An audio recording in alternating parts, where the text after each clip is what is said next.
What's going on, guys? It's your boy ATF Cobra, and today I have a Battlefield 3 video for you guys. I'm reviewing the Famas, giving you guys some weapon tips and tricks on how to use the gun. I know people call it OP, it's overpowered, or it's too strong. It's really not when you think about it. It's not that type of gun that you could go out there and, beast everybody with. It's a gun that's fun to use, easy to use, kinda. Let's talk about the stats a little bit and see why people think it's overpowered. Okay, 25 to 17 drop off damage. Now 25 is the highest, really up close. Now that's not the strongest gun. It's not the strongest damage. Okay, and ammunition. Let's see. You come with starting 124 rounds, and if you have the ammunition perk or the specialization, you get 217 rounds, which is not bad. But you do start with 30 in the 30 rounds, one in the chamber. That's why it's always 31.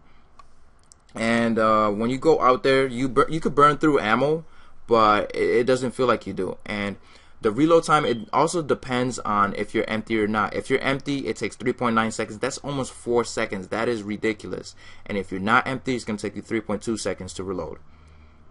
Now, this definitely takes out the notion that this gun will be overpowered. You can't run around and constantly be in gunfights and expect to win them all. If you're reloading at 3.5 seconds or even 4 seconds, you really can't expect to win a lot of gunfights doing that. So that's why, number one, that's why it's not an overpowered gun. Number two, it's not the strongest gun, and it's kind of hard to use because it has a lot of weapon sway. Like when you're aiming down sights, the weapon tends to move and shift a lot. I mean, it's really annoying actually, because you can be off target a lot of times. I found myself being a lot off target as well, because of the fact that it moves. Like even here, when you see me hip firing, it moves, and like by the time it stops where I want it to be, like you guys can see here, but like by the time it stops, I'm already off center. I'm already off my target. So that makes it that's another point that you guys forget to take in account as well. All you see is that guy on the other side killing you with the Famas, and that's because he got a good vantage point on you. He got a good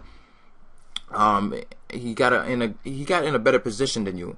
And that's why he won that gunfight. That's why a lot of people think it's overpowered. If you set yourself up right, if you're using this gun right defensively, and you're protecting your teammates, like here, I'm protecting my teammates. I'm throwing medipacks and stuff like that, and I'm getting them back up when they, reviving them when they're, going down. That's how you will be a successful player with the Famas. Now, this is not overpowered at all. Look, I'm standing here. This guy drops easily. I hit him in the head a couple times. The other guy would have dropped just as easy.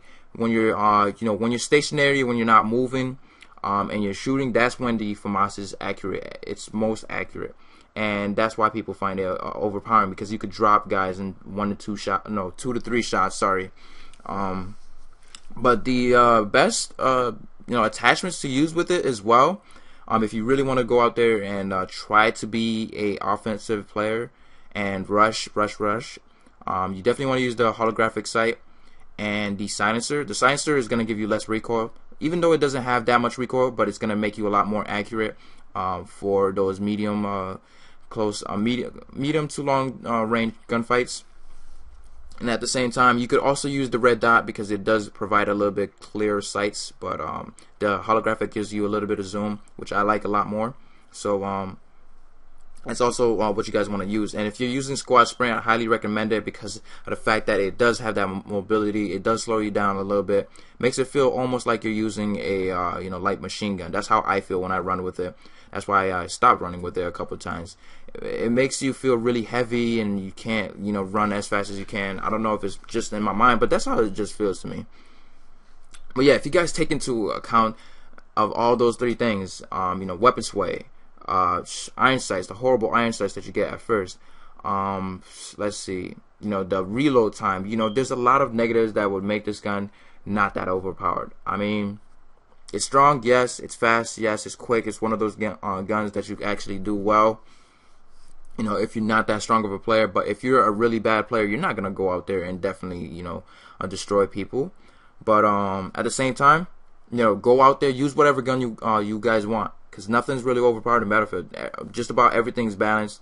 USAS, frag rounds, is balanced somehow, some way, because you can't really kill from whatever range or distance. But sometimes it does get a really a tad bit annoying, because it feels like You know, you're getting new tubes thrown at you everywhere. But anyways, hopefully you guys enjoyed this video. Weapon review of the Famas. It's not overpowered. Stop calling it overpowered, please. It's really not. But that's just my opinion. I mean, take it as you want. Peace.